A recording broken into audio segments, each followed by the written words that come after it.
Bem-vindos, bem-vindas, todas as almas, todos os espíritos, encarnados e desencarnados. Vamos começar com o livro Mantras de Vida, de Luester. Mas eu só sou alguma coisa com Deus e só posso compreender Deus pelas mãos do Cristo. Dessa maneira, sou o Espírito Santo da Trindade Eterna.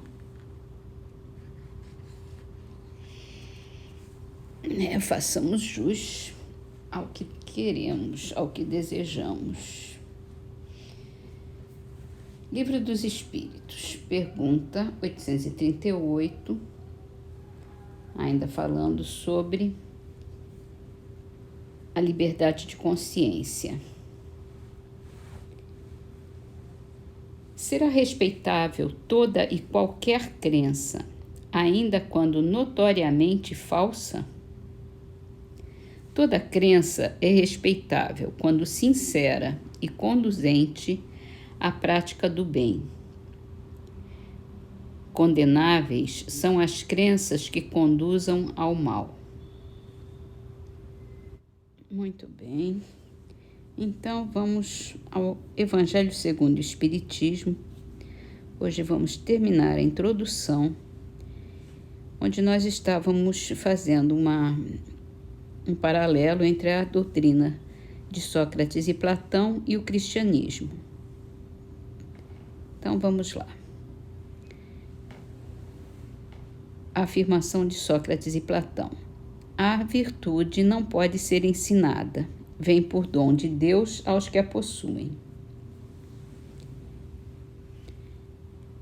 É quase a doutrina cristã sobre a graça, mas se a virtude é um dom de Deus, é um favor. E então pode-se perguntar por que não é concedida a todos.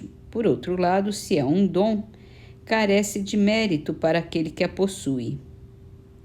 O Espiritismo é mais explícito, dizendo que aquele que possui a virtude a adquiriu por seus esforços em existências sucessivas, despojando-se pouco a pouco de suas imperfeições. A graça é a força que Deus faculta ao homem de boa vontade para se expungir do mal e praticar o bem. Outra afirmação de Sócrates. É disposição natural em todos nós a de nos apercebermos muito menos dos nossos defeitos do que dos de outrem.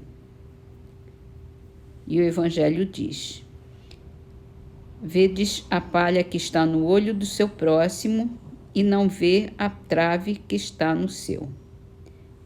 Capítulo 10, itens 9 e 10. De Sócrates. Se os médicos são mal sucedidos tratando da maior parte das moléstias, é que tratam do corpo sem tratarem da alma. Ora, não se achando o todo em bom estado, impossível é que uma parte dele passe bem. O Espiritismo fornece a chave das relações existentes entre a alma e o corpo e prova que um reage incessantemente sobre o outro.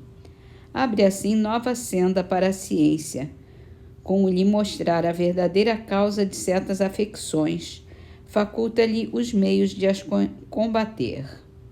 Quando a ciência levar em conta a ação do elemento espiritual na economia, menos frequentes serão os seus maus êxitos. Uma afirmação de Sócrates. Todos os homens, a partir da infância, muito mais fazem do mal do que de bem. Muito mais fazem de mal do que de bem. Essa sentença de Sócrates fere a grave questão de predominância do mal na Terra, questão insolúvel sem o conhecimento da pluralidade dos mundos e da destinação do planeta terreno, habitado apenas por uma fração mínima da humanidade. Somente o Espiritismo resolve essa questão, que se encontra explanada aqui adiante. neste livro, né? A última afirmação de Sócrates e Platão. Ajuizado serás, não supondo que sabes o que ignoras. Isso vai com vistas aos que criticam aquilo de que desconhecem até mesmo os primeiros termos. Platão completa esse pensamento de Sócrates dizendo: tentemos primeiro torná-los, se for possível, mais honestos nas palavras. Se não o forem, não nos preocupemos com eles e não procuremos senão a verdade. Cuidemos de nos instruir, mas não nos injuriemos. É assim que devem proceder os espíritas com relação aos seus contraditores de boa ou má fé. Revivesse hoje Platão e acharia as coisas quase como no seu tempo e poderia usar da mesma linguagem. Também Sócrates toparia criaturas que zombariam de sua crença nos espíritos e que o qualificariam de louco, assim como ao seu discípulo Platão. Foi por haver professado esses princípios que Sócrates se viu ridicularizado, depois acusado de impiedade e condenado a beber cicuta. Tão certo é que, levantando contra si os interesses e os preconceitos que elas ferem, as grandes verdades novas não se podem firmar sem luta e sem fazer mártires. E assim encerramos a introdução. Na próxima, nós já começamos no capítulo 1, no próximo domingo. Então, vamos encerrar as nossas leituras com as Trovas da Verdade de Silveira Carvalho, que estão no livro Trovas do Outro Mundo, que foi um livro psicografado por Chico Xavier. Dizer que Deus tem partido dos crentes contra os ateus, delírio de quem se diz advogado de Deus. Mortos e vivos precisam trabalhar e esclarecer. Todo o vivo desencarna, o morto vai renascer. Virtude na solidão? Se a fé na essência é só isso, não sei onde colocar o exemplo de Jesus Cristo.